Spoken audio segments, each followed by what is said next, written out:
So I'm going to do a very brief overview of the program. We are going to talk about all these parts, but I think this particular uh, picture helps to understand that we consider the program to have three pillars of work: academic coursework, campus life, and employment, career development and employment.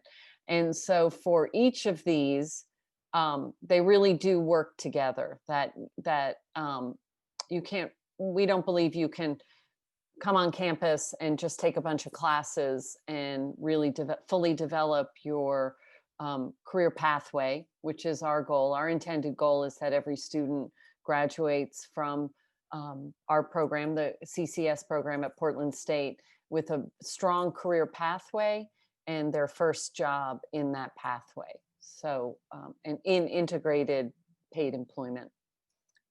Coursework we'll talk more about.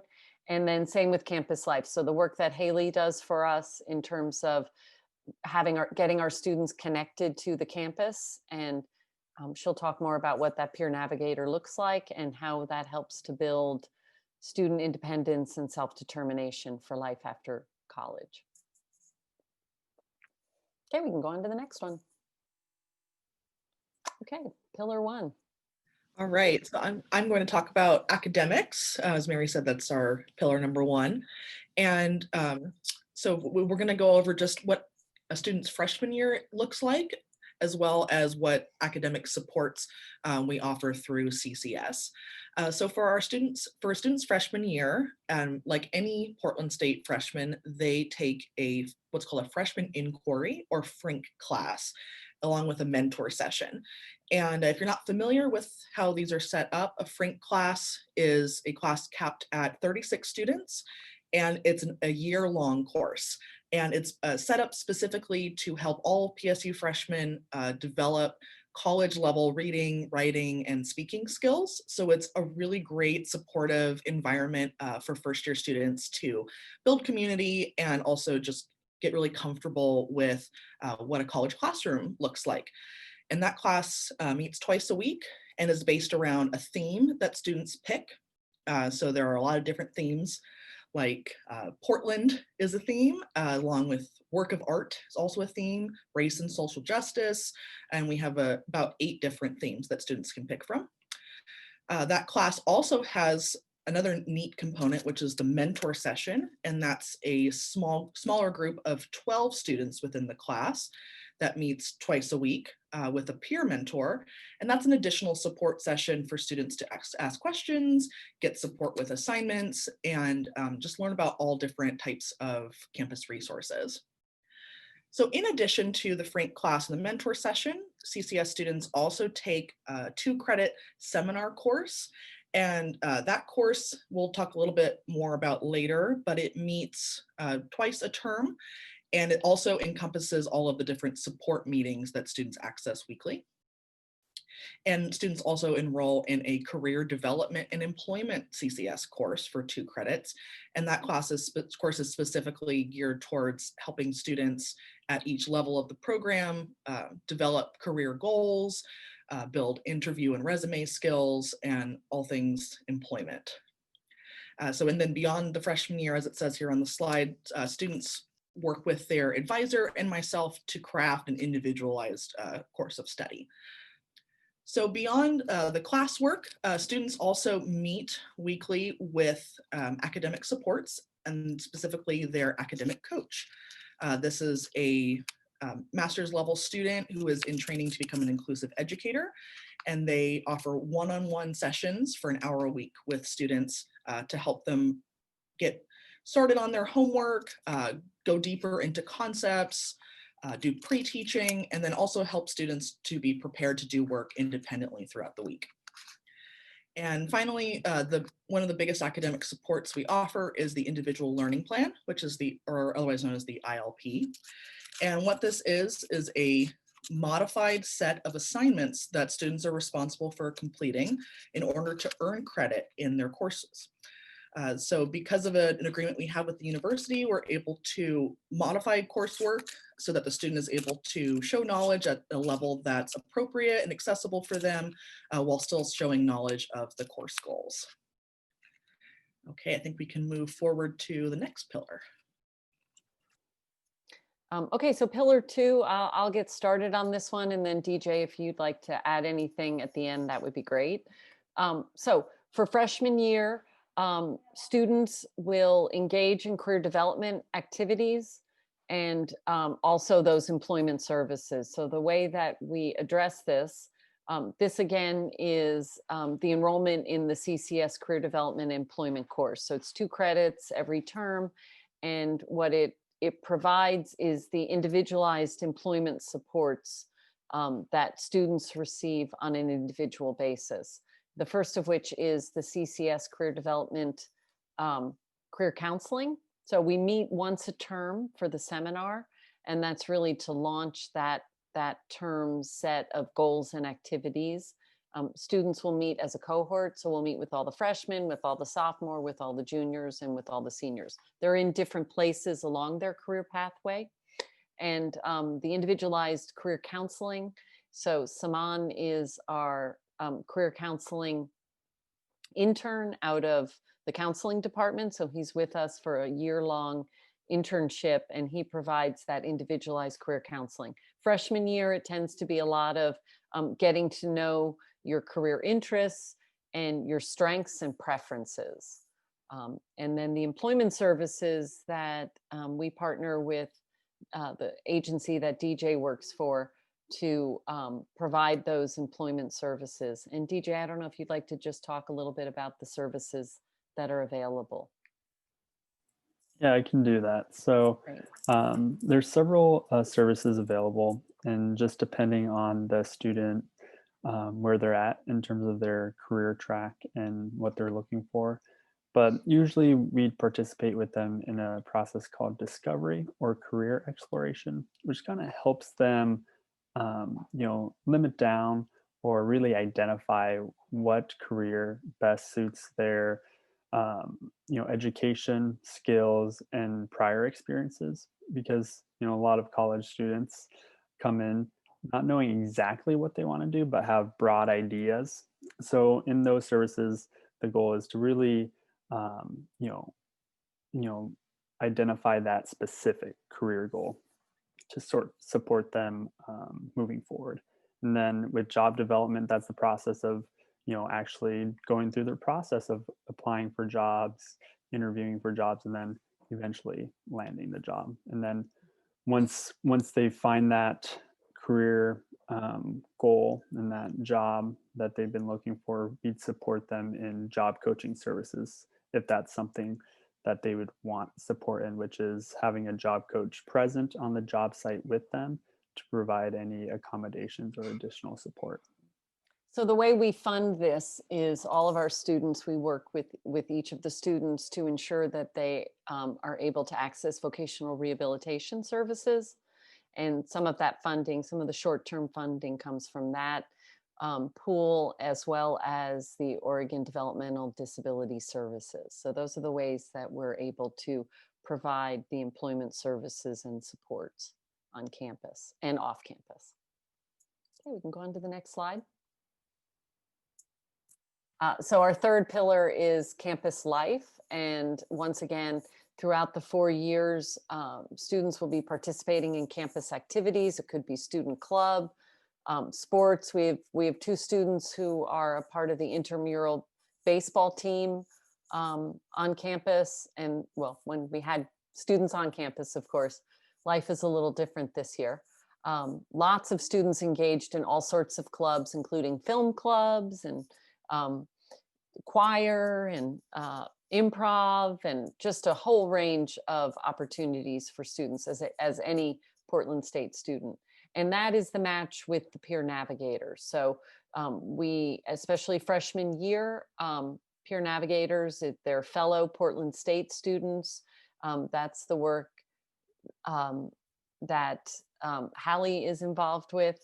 And she's supporting those peer navigators. We do a pretty tight match. We try to get our students involved with the Portland State student with similar interests.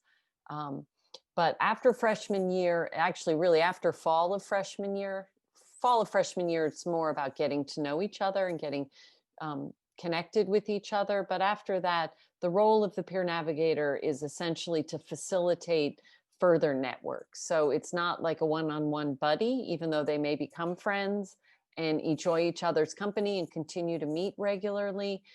The intention is really to help our student navigate the social environment on campus and in the community and build their own personal network of people and places and organizations so that they're connected to those on their own. Anything else to add, Hallie? Yeah, I would just add, so our peer navigators go through a pretty intense interview process that's just what is your interests and what do you do, what are your hobbies. We try really hard to make sure that our students are paired with somebody who has similar interests to them, and peer navigators are somebody that can go to a first club meeting, to to a sporting event, or we have a lot of students who participate in lectures or go to the art museum on campus or want to go to the rec center. And those can be intimidating experiences by yourself. So we just give a support system there, and peer navigators also can be a support for classes if that's a need. And they're a great group of people. So it is only mandatory for our freshman year, but all years are welcome to have a peer navigator. We have lots of students who have peer navigation all throughout the CCS program. Great, thank you. Okay.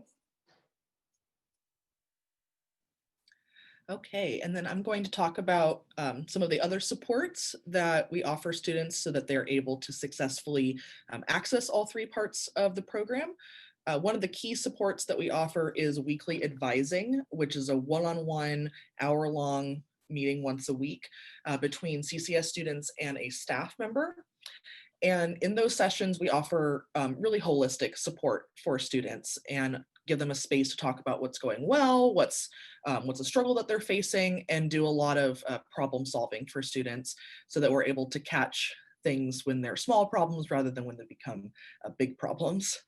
And within those advising sessions, we also focus on skills around self-determination, self-advocacy, self-efficacy, all those different pieces that really will help students become successful in life after college as well.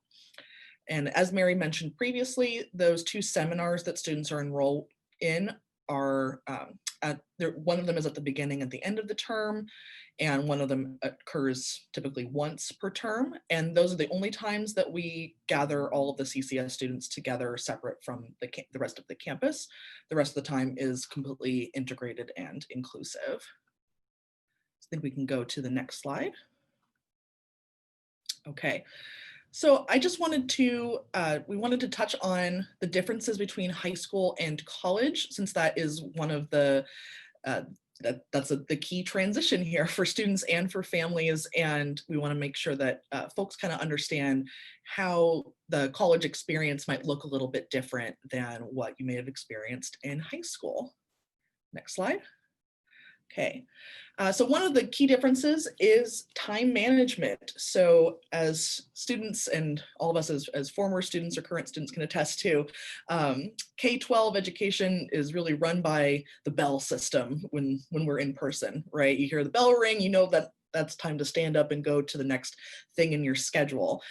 However, in college, there aren't bells. And so students really have to learn to manage their own time and manage their own schedule, knowing when they have to go to the next location, knowing how to manage their free time, all of those different components. And so we support students through advising to learn this skill, and we help them to learn how to use tools to support their time management, specifically Google Calendar. And Google Calendar is one of the might even be like the fourth pillar of the program is Google Calendar. And we really teach students to rely on that to help them know what they need to be going to, where things are located, and also how to manage and conceptualize free time in their schedule. And next slide. Something worth mentioning about a student's schedule is that For college students at PSU, the classes that you take typically last between 10 and 11 weeks per term. The only time that you have a year-long class would be the freshman inquiry class. It's the only time that a class would go from fall, winter, and spring. Otherwise, we have a completely different schedule each term. Okay, I see that our student and family guests have arrived, so we just have a couple more slides here and then we'll transition to their section. And next slide. And another key difference between high school and college is how students attend classes and how they navigate campus. So students, as Mary mentioned before, are really expected to attend their coursework and their support meetings independently. And then students receive that individualized support outside of the classroom. So students are going to fully inclusive classroom settings independently. And students are also typically expected to navigate campus independently. And we do work with students to learn the campus and learn how to get around and use other tools like Google Maps or Apple Maps to help them in that venture. But that is one difference that might be, different between high school and college. And next slide. And the last difference we wanted to highlight between high school and college is how students speak up and take action. So as I mentioned before, self-advocacy and students being the ones to speak up and ask for help when they need it and tell us how they need it is really key to supporting a student's independence in college and supporting their growth as adults. So in high school, students might be used to a teacher or a case manager writing their IEP for them, for example, and telling them what their goals are. And instead in college, we really help the student to develop a voice and ability to tell us what their goals are. And then we help them choose between supports, set goals, track goals, and make adjustments as needed. And next slide. Okay, so this section is the student family perspectives, and we can welcome Chris, and there's Grace right on time. All right. So thank you so much to Grace and her family for being here tonight and just sort of share about their experiences in the program. So Grace, do you want to sort of introduce yourself to everybody, say which year of the program that you're in, and then maybe share some of your interests with either academics or careers? Yeah, really. Hi, I'm Grace. I'm a senior at PSU within the CCS program. And maybe you want to share just one class that you took this term that you really liked?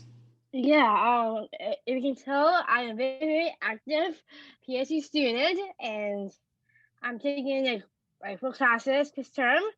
So I can't pick a favorite. All of them are my favorite. It's very hard to pick one. Really, like I enjoyed about it again this term, so I can redefine and practice the technique. Especially this term, and I do enjoy both of my classes. Like one of them, I am more exposed to. I'm more exposed to core music.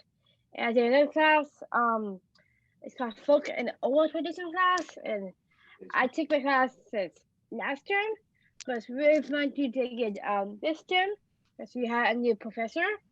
So that's kind of more fun, and I enjoyed taking impromptu acting. So I cannot pick a favorite. Well, that's that's kind of what we like to hear. It's great that you enjoyed all your classes. And then Chris and Art, I don't know if you also want to introduce yourselves. Sure. I'm Chris, I'm Grace's mom, and Art just went to pass a note to Grace. Yeah, as Grace said, she's a senior. I can't speak highly enough about the program. I think it's just expanded Grace's horizons immensely, and we've all grown from it. Do you want me to answer the question, like what's the best thing about your student taking classes, or did you just do an introduction? The introduction is fine. Yeah, and I wanted to just ask you guys, what's the best way to go about this? Do you want me to ask you the questions, or do you want to sort of just look at the questions and then answer your favorite ones? Or Go ahead and just ask us what you want to hear. Yeah, that's fine. does that sound good to you, Grace, too? Mm-hmm. Okay. So I'll start with academics, and Grace, I'll start with asking you, what's your favorite thing about taking classes at BSU? Well, I think my favorite about taking classes at PSU is that it's more broader, and I like the complexity of the classes that I'm taking at PSU overall, like for this term or from the whole program or for the whole year. And I'm type of person who is a risk taker, so I love taking new challenges. So I like the complexity of the classes that I'm taking, whatever term I am in. Yeah, that sounds like you. You always like to sort of challenge yourself with what classes you're taking and assignments that you're doing in class too. So now I'm going to ask Chris and Art, what's been the best thing about your student taking classes at BSU? You want to start? Yeah. Well, I think I've enjoyed the the conversation that we have after meals or during meals about Grace's day. I would say conversations were perhaps a little more limited in high school, and in college they have been these explosions of discussion and nonstop talking about the day, about what she experienced, and that's been fun to see Grace so stimulated by classes and willing to share so much about her day and her experience. And when there's controversy, as has happened, she has told us about those things, and it's been seemingly kind of like a very typical kind of thing that might happen for anyone in college is exposure to controversy or stimulating interpersonal events. So I've really enjoyed that aspect of her taking the classes. Awesome. My next question is for Grace. So Grace, when you think back to your freshman year, which is quite a while ago now, it's your senior, what was the most challenging thing about taking classes at PSU? That's a very hard question. I can't think back to my freshman year. Yeah, do you remember any? Grace, you can think of something. Or just starting at PSU, what was that like? What was that like?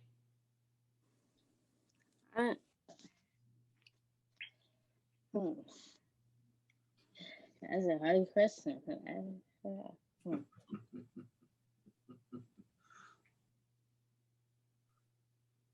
It is a big question. What about getting around campus? Was that challenging? I don't know. I can't even remember freshman year. Oh, I'll answer it for you. Yes. That's what it's like being a senior too. Start forgetting about what it was like when you began.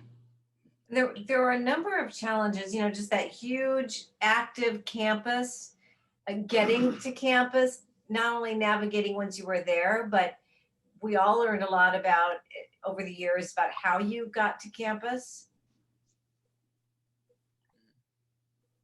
Yeah. You've learned a lot of different technological skills, I think, and in terms of staying in really good communication with all the people that you're involved with through the program and professors.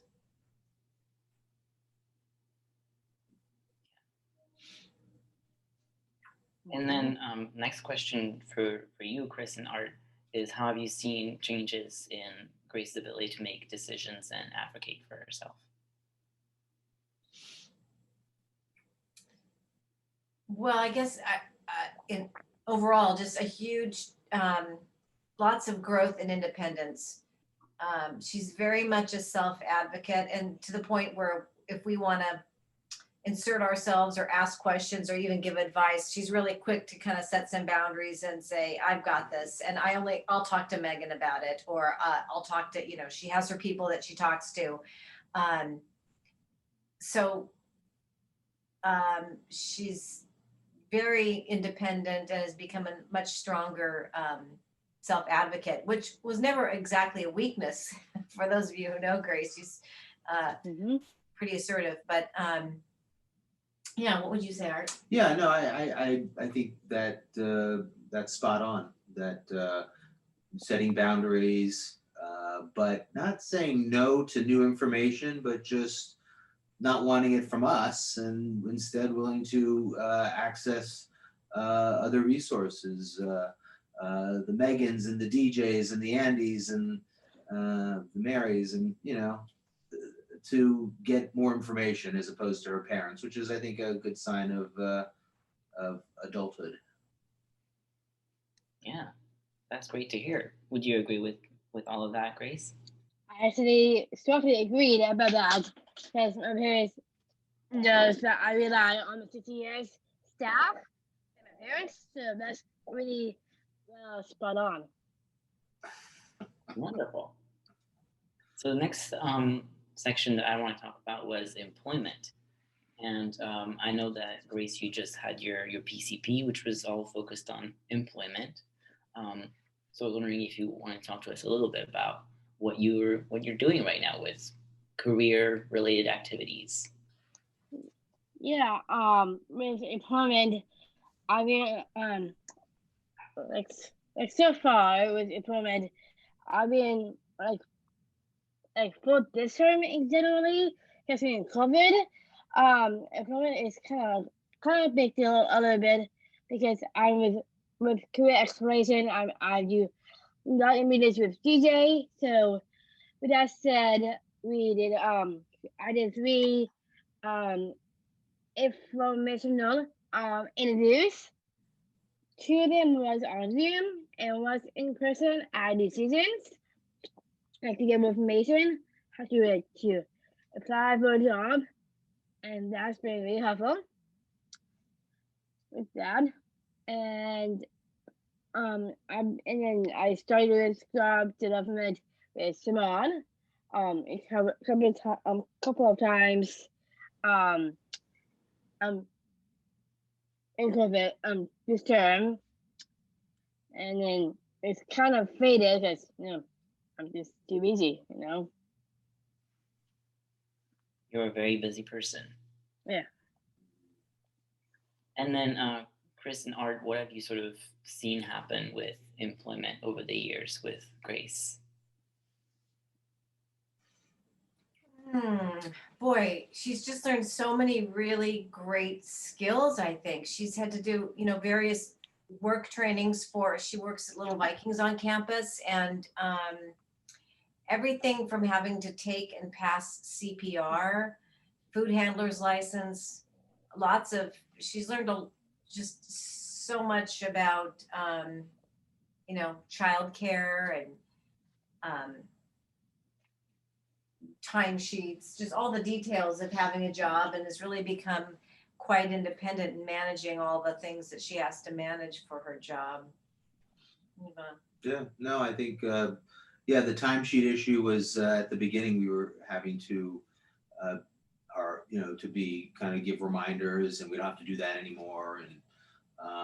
And similar, like boundaries, she likes to speak of how she deals with certain questions or issues at work with people at work, as opposed to bouncing things off us. So again, that's, I think, part of her growth is getting her needs met from the people who will meet her needs with respect to questions or concerns about work. So that's been nice. Of course, COVID has put somewhat of a, I don't know if it's a pause or just kind of interrupted her process of progressing towards off-campus employment. But I think I'm hoping that things will take off a bit come January, as we just talked about. I know Grace and DJ are going to be more engaged. Mark is going to work with us too from VR. So I think in the next year we should, even with COVID, have perhaps some bump up in our engagement with future employment. But yeah, definitely. Well, thank you. I'm just gonna quickly move on to campus life and just community engagement in general. I know that Grace, you're very involved on campus, That's correct. even with COVID and remote learning. So I'm wondering if you want to talk a little bit about the different things that you're involved in on campus. Yeah, totally. Like way before COVID exists, I was a very active person at PSU by my classes, my because PSU is very active campus, so I love to do a variety of things at PSU. And way before COVID, I did like tons and tons of clubs. Like I remembered, um I did Smooth Zoos, Able Club, table tennis, ping pong, table tennis, and improv club. And I did other clubs as well within the PSU campus. And I can't keep count how many clubs that I did because I did a lot of them. And I am very good with one of my greatest strengths is communication. So if I want to do an activity with my friends, I will text them.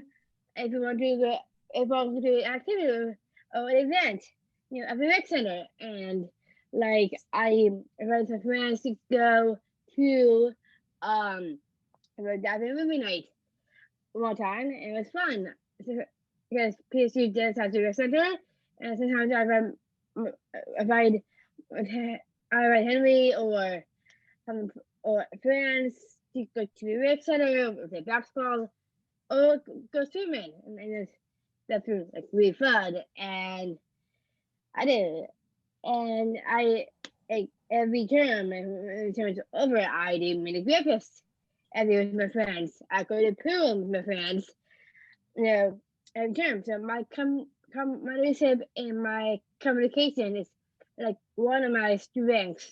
And scheduling them is also one of my strengths. So, and I've been listening quality. So I actually volunteered at a mini breakfast one time. I did other activities with like I always get like PSU newsletters. So I did tons of activities based off that. That's awesome. I think you've really sort of taken on the full menu that that PSU has to offer, and you've just tried everything. It's been really great to see. And Chris and Art, what have you seen in terms of social engagement and growth there for Grace? College life just offers so much more than high school. She was engaged in high school activities, but college life just offered so many more things, and she really embraced that. I think that was one of the best things about the program. And as she just kind of recounted, she joined countless clubs, everything from Arabic club to Bible study to various dance clubs. Went to pre-COVID, went to games with friends, met friends at football or basketball games. Mm-hmm. Of course, COVID changed that, but she has still been able to join clubs. Now that clubs are on Zoom, she's still doing a number of clubs. So it's college has really provided so many great opportunities for her to explore different interests. Wonderful. And then my last question for you, Grace, is what advice do you have for students who are interested in joining a CCS? What advice do you have for people starting at CCS? Well, the best advice is PSU is very an active college, so stay active and socialize and have fun. It's very a lively place, Just socialize with friends, do lots of clubs, and stay active. That's kind of one important thing to be a college, really. And always have your computer with you at all times. That's good advice. And then, Chris and Art, what advice do you have for family members of people looking to apply? Boy, if at all interested, just definitely apply and ask questions. We're always happy to talk to anyone about it. If parents have any, or kids or students have any fears about it, I think that's a good sign. It's just like what they say, feel the fear and do it anyway. It's just so, I don't think you'll have any regrets about taking on some new challenges. If I can add also, I think parents have to be prepared for being kept somewhat at arm's length by the team, and in an appropriate way, that we don't know everything going on, nor should we. And that was the case we perhaps were more knowledgeable about everything going on in elementary, middle, and high school, but college is in a time of autonomy. And I think the CCS team does a good job of engaging in parents, but keeping parents at appropriate arm's length so that they're, we're not helicoptering or too involved, but there's, so I think that's something that took a little bit of getting used to, but no complaints in the big picture about that. No, really beneficial. I think special needs parents are incredibly skilled at being helicopter parents, so they need that. We need that. We need to, the kids get to really focus on kind of self-determination, and we get to take a step back. Awesome. Well, thank you for sharing. And now I'm wondering if any of our attendees have any questions for Grace or her parents. You can ask, you can either unmute yourself and ask, or ask in the chat. We had a question for Grace and her family about timing. Did Grace participate in an academic learning center in high school and then go and do a transition program after high school before coming to the program at Portland State, or did you go straight from high school to Portland State? Yes to both. Transition program. Yeah, I think she was able to do at that time the transition program concurrent with the college program. Is that correct? She went straight into college. Yeah. Yeah, I don't know if that's still an option. So at the time, she could concurrently do she did the 3-year transition program and did that last year. So it was concurrent. Okay. We currently, and that was at Portland Public Schools. They were our collaborators. We currently have dual enrollment agreements with Lake Oswego and Westland Wilsonville. So those are the two districts right now where students can still remain in special education, but receive their transition services at Portland State. I thought both worked out pretty well for Grace, and it was a natural kind of, a natural process at which that she disengaged and finished the CTP program. But I thought it worked pretty well for her. We, Barb, just to follow up a little bit, we do have students who enter after completing their transition programs within their public schools. So they enter at 21. We have older young adults who come into the program after hearing about it from maybe their broker or case manager. And we also have this fall, our freshman class, I believe 3 of the 4 came straight from high school. Okay. Great. Thank you. Sure.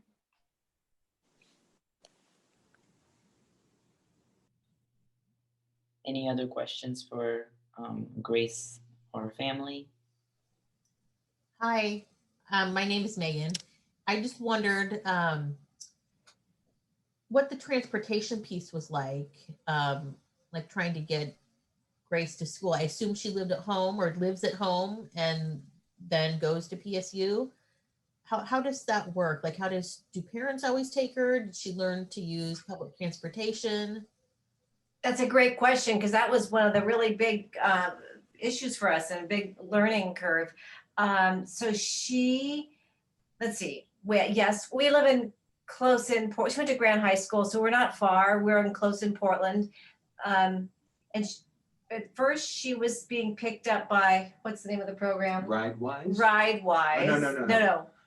By the Lyft. But TriMet Lyft. That's Okay. where it started. Yeah, we started with TriMet Lyft, and that seemed like that was, that she loved it. It was a little hard for me to let go and just see her. I've been driving her everywhere, and all of a sudden she's just getting picked up by a stranger in a bus, and I'm just trusting that it's all going to go well. So that was a big thing for me to deal with. But she just loved it, loved her independence of getting on that TriMet Lyft. And then she observed her peers coming to school, coming to PSU on the public bus. So this is one of the things that she really advocated for. She insisted that she learn how to take the public bus to PSU.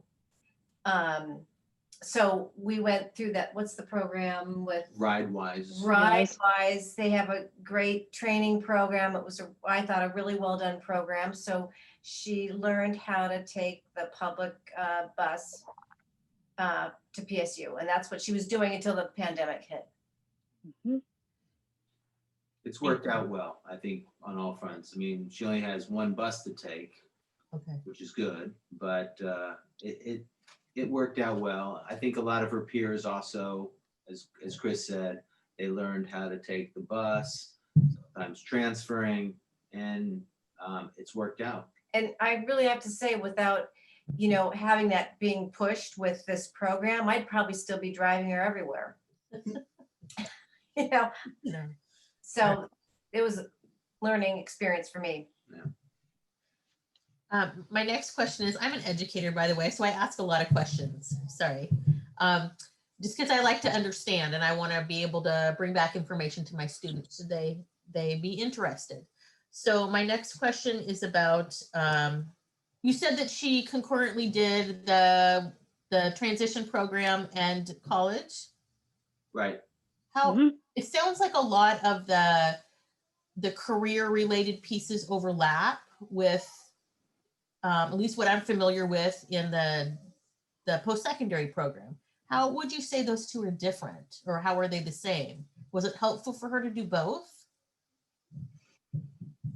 Oh, good question. The transition program and the college program, I think it was helpful. Again, she really enjoyed them both. She's very social, so the more the better for her. How would you?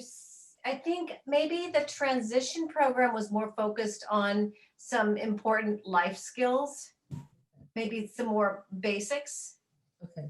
And that's certainly not what the college program was focused on. Got it. Yeah. So I think there were some good life skills, which involved transportation, cooking, self-advocacy. What other things? Safety. Safety. Yeah. The ongoing issue. Right. That makes sense. Thank you. I appreciate that. Yeah. And that too, I mean, I think the issue of safety is not ignored through CCS. I mean, there's engagement with the security department and getting familiar with that. So I think there was also some engagement on that at the CCS, in the CCS program around safety matters, but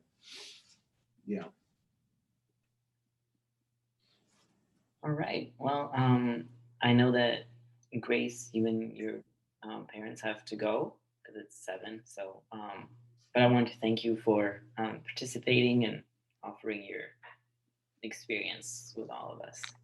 So that was very insightful. You're welcome. You're welcome. Welcome. Super helpful. Thanks for participating. You bet. Anytime. Thank you, guys. All right. Bye.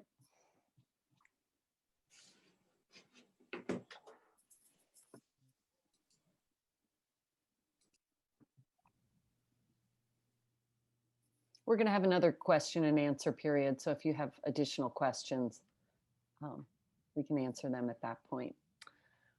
Okay, so now I get to talk about the fun part, which is how you're the costs of Portland State's program and some opportunities for paying for college. I'm going to talk a little bit about tuition and fees, the financial aid that's available through CCS, and then some potential scholarships that we have now and in the future. I have the responsibility for all things related to the financial side of the program. And so if you have any questions about this side of it, feel free to email me. You can email others as a part of CCS, but I usually end up finding the answer. So we really have two primary cost components. The first of which is every term, students will take a minimum of 9 credit hours. They can take more than that, but we're really looking at a total of 27 hours.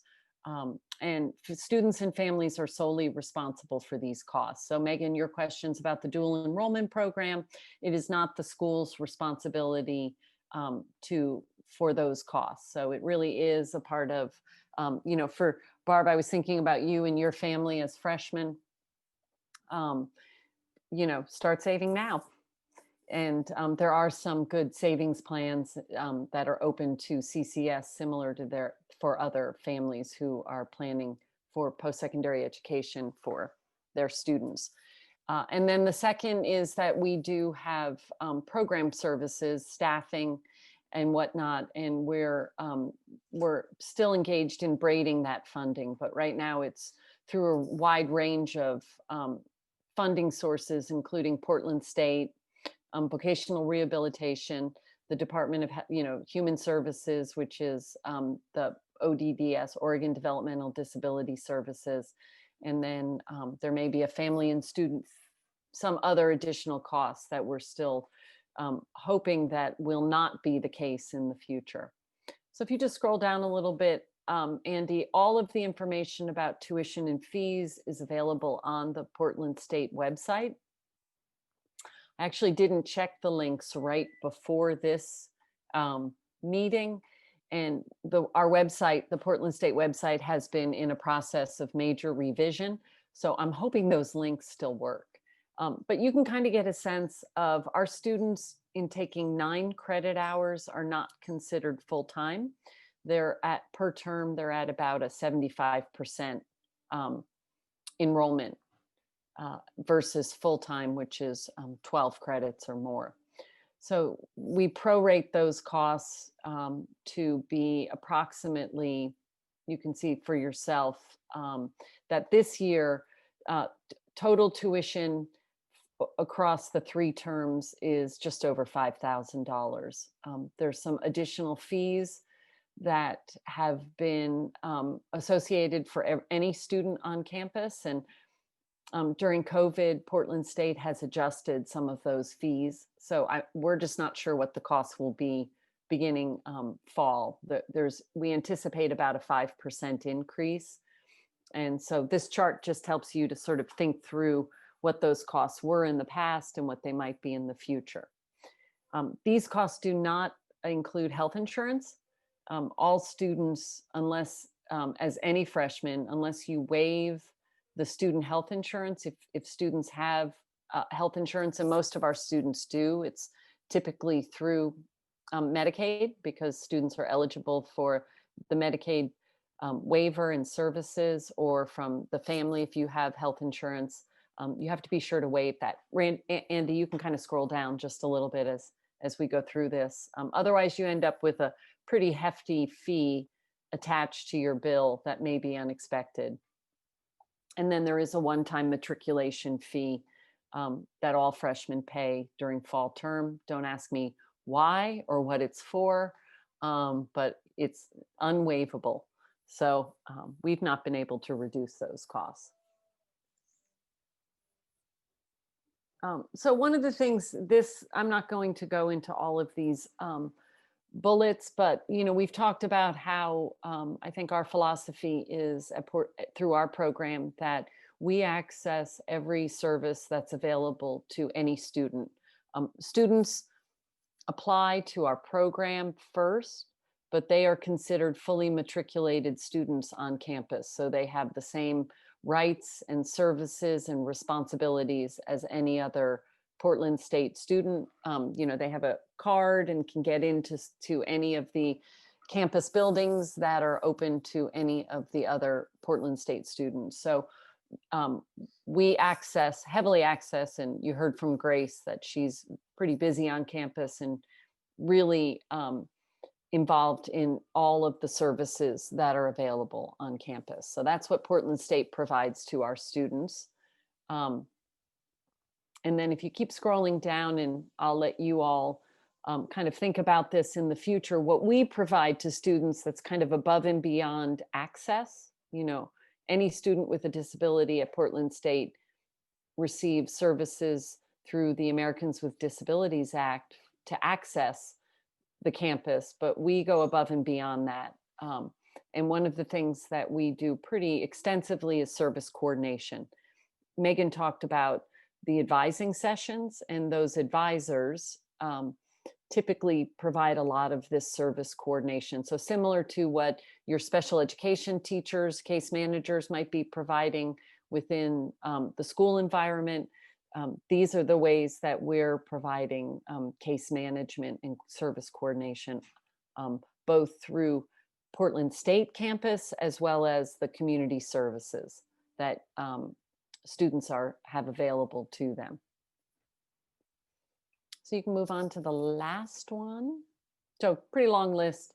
And then the individualized supports and services. This is probably the most costly part of our program because we are providing person-centered and individualized supports on campus. So Megan's position, full-time position, provides a tremendous amount of individualized supports for academics. She's meeting with faculty in courses, modifying the curriculum, developing those individualized learning plans, problem solving with students and with faculty. So it's a pretty ongoing process for those individualized supports. Our academic coaching, the career counseling, the peer navigation, all of that is student interns, but that coordination is the work that myself and Sue Burt as the co-director, and Andy, who's in a paid student hourly worker position, and Hallie as well. So those are all paid positions that provide a lot of the individualized supports. So it's a pretty unique model. And I think we can go on to the last part. So in terms of help with paying for college, as a program on campus, we have been approved by the Department of Education, the Federal Department of Education, and we can access federal financial aid. One of the things that is always a reminder is that right now, October 1st, the FAFSA opened for fall 2021 freshmen. So getting into the FAFSA system is really important to do as early as possible. If you're thinking about applying to Portland to the program for fall 2021. And then just scroll down a little bit more, Andy, so you can see the types of services. So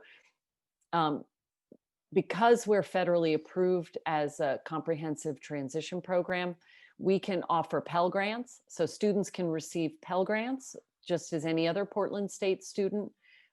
Again, it's prorated to a 75% rate. So they won't get 100% of the Pell Grant that's available on campus.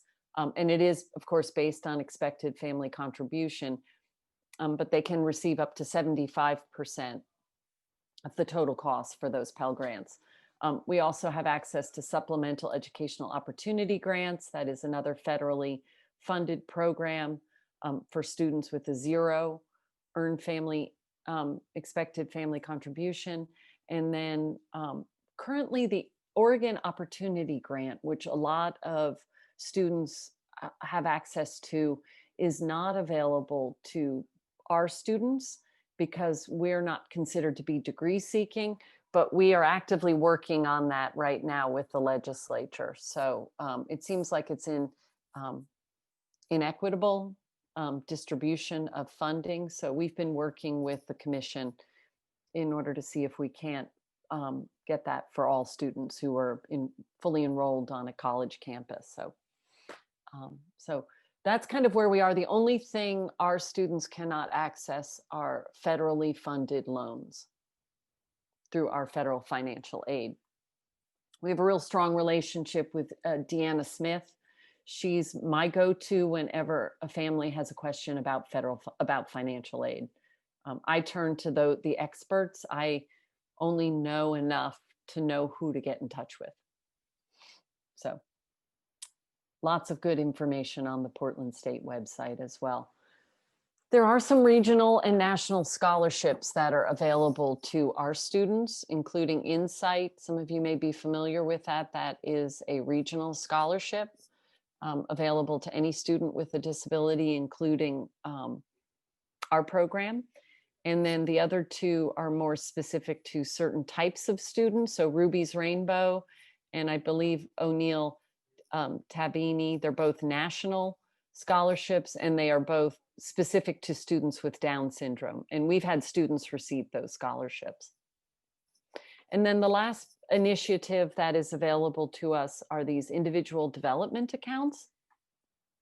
And that is funded, that's actually administered through Community Vision.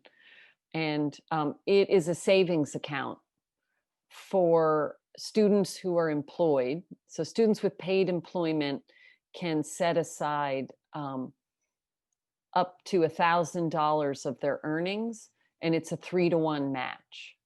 So for every dollar a student sets into a separate account, Oregon will match it with $3. So it really is a pretty substantial approach to saving. And it doesn't impact your SSI.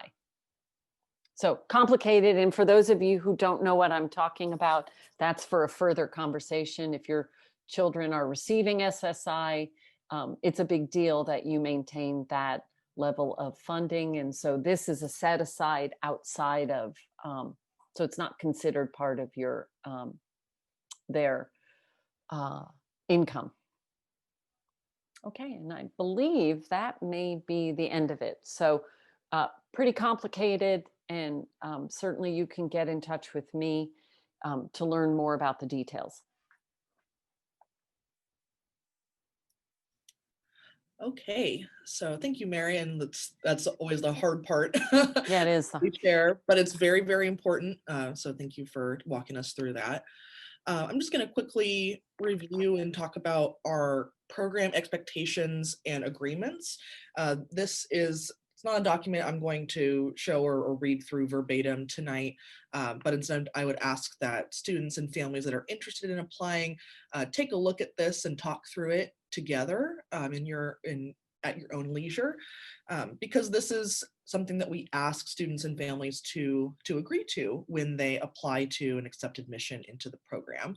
And so this really is a nice summary of our values as a program and what we really expect from students and families in terms of commitment to the academic, employment, and social pillars of the program, PSU Student Code of Conduct, how students manage their weekly schedule, how we communicate with students and families, and everything in between. So again, I ask and highly recommend that folks that are interested in applying take a look at this document. It'll be linked in the slides that Andy will send you after this session. And if you have any questions about any of the expectations or agreements, please feel free to email us about those. Okay, we can move on to the next slide. Okay, so I'll just be talking a little bit about just how to apply and things to know before applying for the program. So first, I'm just going to quickly go over some of our admission requirements.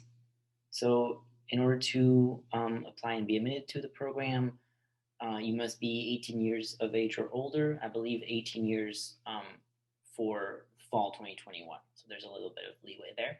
And then have a documented diagnosis of intellectual disability. And we can talk a little bit more about that too and what that looks like. And then have a personal interest in attending college and completing a 4-year experience, or our program is 4 years. And then also have some type of prior work experience. And that can look like a lot of different things, and it can be volunteering as well. And then quick reminder on the deadline. So the application opens on December 7th, which is this Monday, and then it closes March 29th. There's, all of winter to work on it. And then as far as how to apply, so the first thing to do is to access our website, and I can sort of demo this. So this is our website. And again, this will be in the slides as well. And then you will click admissions. It's the blue button right here. And then you will scroll down. Some of these things are just things that we've already talked about tonight. And then go here under application instructions. And this is the button to start your application. But I would say, I would highly recommend before you do that is to review the application orientation document that we have. So this is just something that kind of walks you through the application a little bit more before you're ready to go ahead and apply. And this might answer some of the questions that you had, Lucia, before about what kind of documents you need for your application. So the 4 big documents that you will want to have ready before you apply are first, valid documentations of intellectual disability. And that's any kind of document that clearly indicates a diagnosis of ID. And then I've listed some examples below of the kinds of documents that we accept and that we've received in the past. So you can look at that. And then the second big document is a slideshow that the student will prepare along with their family and their supports if they want to. And it's just sort of, introducing who they are as a student to us. And the instructions are also here on a different document. And then the third and fourth document that you'll need are reference forms. So you're going to need a personal reference form. So that's someone that knows you well in your personal life. It can't be a parent, but it can be anybody else. And then the other reference form would be someone from school, work, or a community agency. It could be a service provider. So someone like that who knows you a little bit more on a professional or educational level. So these are the 4 documents that you'll need to apply. And then I've also listed some documents that are helpful, that are optional, but we find them really helpful when we review applications. That would be high school transcripts, college transcripts if you have them, and then most recent IEPs and ISPs. And then, it's just the rest of this orientation document just kind of walks you through what to expect in the application itself. So once you're done reviewing this, which is also linked on our website, then you can start your application. And you start it here by clicking right here, and that should get you through our application. One thing to note about our application is that it must be completed in one sitting. So that's part of why there's a sort of orientation document, so that you can really be prepared before you go into the actual application, so that you really know what to expect, know what you're gonna be asked, and things like that. And just to demo, this is just the first page asks for your email address, and then you're just gonna click next. We have 11 pages, and it's just pretty much what you would expect from an application questions.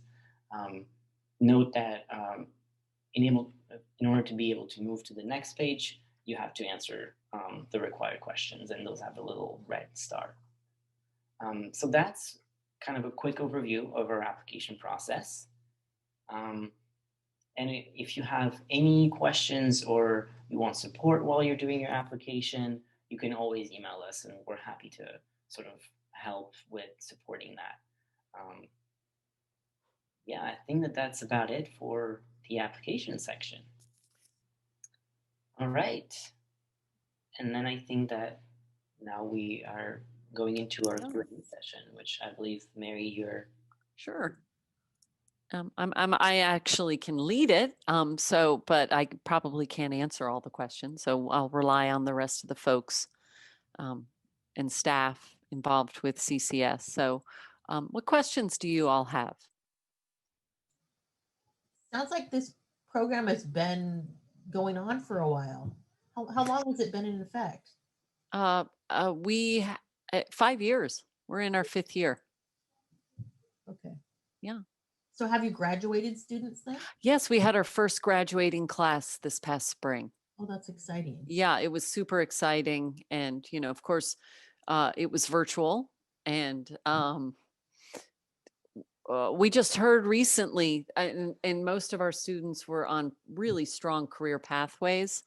But, because of COVID, Yeah. I don't think anybody is working, although I did hear some good news about a student. He had a job offer when he graduated for a full-time position, and it looks like that may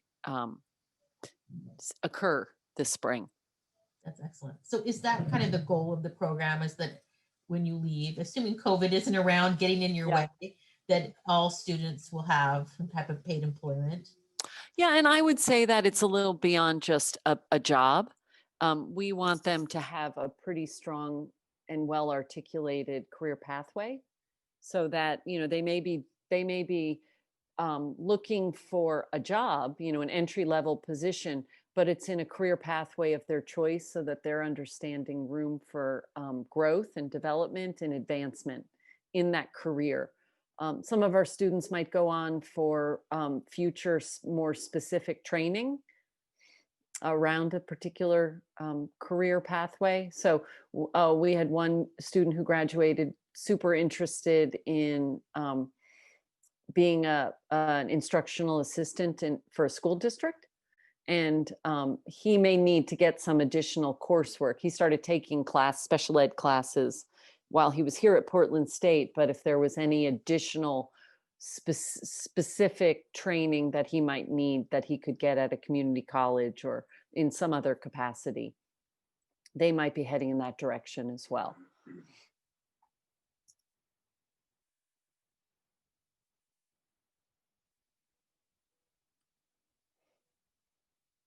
Is there a question in the chat? Nope. Oh, thank you. Okay, great, Megan. Any other questions? Yeah, I just was curious. As far as, it sounds like you guys have a lot of great supports in place, but I'm wondering, just with this transition into a more of a college experience, if a student does need more support, is that something that is through having a DSW that would then go with them to class or help them with the transportation piece? Or do you have any students that kind of combine their support that they have through their, does my question make totally sense? makes sense? And yes, that we do have students who need additional support, and it's often around navigating campus and the transportation. So not every one of our students is eligible for PSW, so personal support workers. Most have open DD cases in Oregon, but it may just be for coordination and not actual service hours. But yes, so we've had students use their PSWs for navigating, getting to campus, learning public transportation. We had a student who lived in the dorm, and so he used his PSW to help him with some of those independent living skills in the dorm and provide that support. we've had another student who had some medical issues, and so he had a PSW. His PSW supported him on campus in just the campus-wide opportunities. We kind of draw the line on having another adult in a classroom.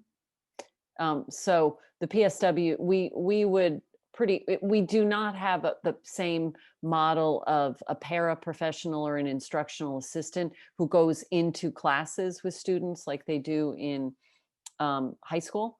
And so what we do is provide a lot of support before and after class time. And during class, that's where Megan spends a lot of her time working with the faculty member to make sure students have needed peer supports and faculty support during class. So it would probably be a negotiation with us for any other extenuating circumstances that required an outside adult to be in a classroom with our students. So there Okay. is a level of, I would say, capability and independence that is also needed on campus. Okay. Thank you. Sure. That's a good question.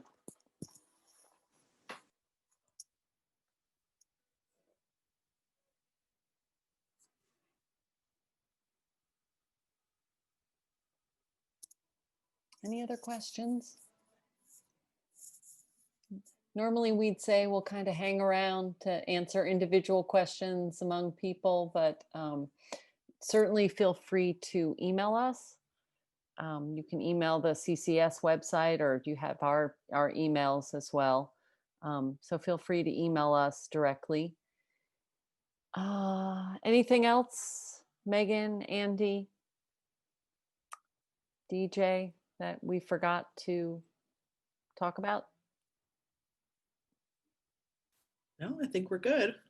Okay, good. Well, thanks so much for attending and your interest, and get in touch if you have any further questions.